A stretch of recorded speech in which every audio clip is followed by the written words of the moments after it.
I am Mr. Gant. Project Management.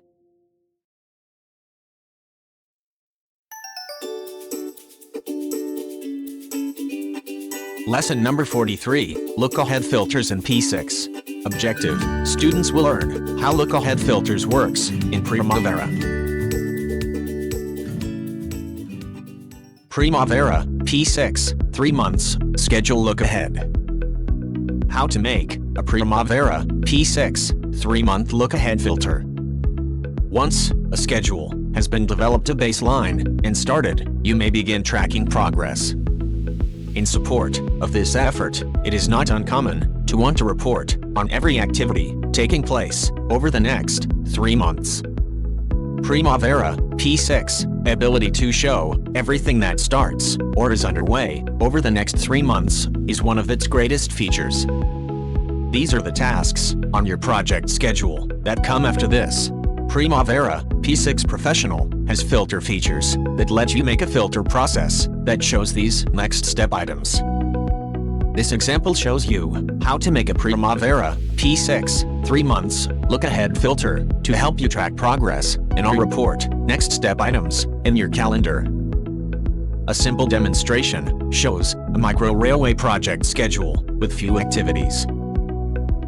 This is a schedule that has been progressed. The blue bars on the Gantt chart indicate completed work, while the red and green indicate future critical and non-critical work, respectively. To create a filter, select the filter icon.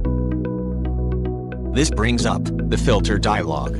This dialog has 3 sections: default filters that come standard with P6, global filters created by the system administrator, and user-defined filters.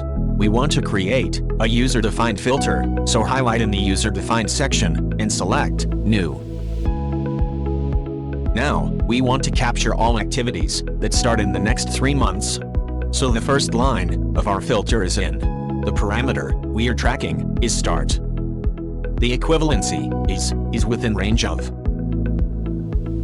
The low value is data date, DD. The DD is the last date we recorded progress up to.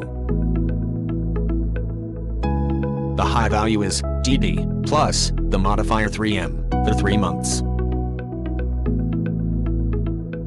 Let's test our filter.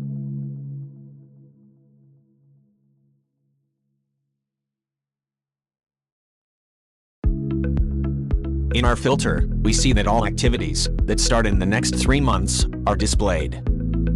The only issue is that activities that started in May but continue in June are not displayed. We thus need to add another line of code to our filter routine. In line 2 of our filter, we capture all activities that started in May but are in progress during the next 3 months. The parameter is activity status. The equivalency is equals. And the value is in progress. With this additional line of code, we test our filter.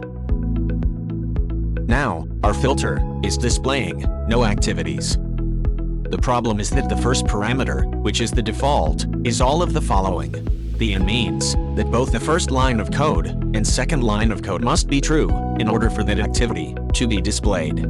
No activities meet this new filter criteria because there can be no activities that both are in progress and start in the next 3 months. So, we have changed the code with the first parameter as any of the following. Now our code captures all activities that start in the next 3 months or are in progress. This now shows our correct look-ahead filter.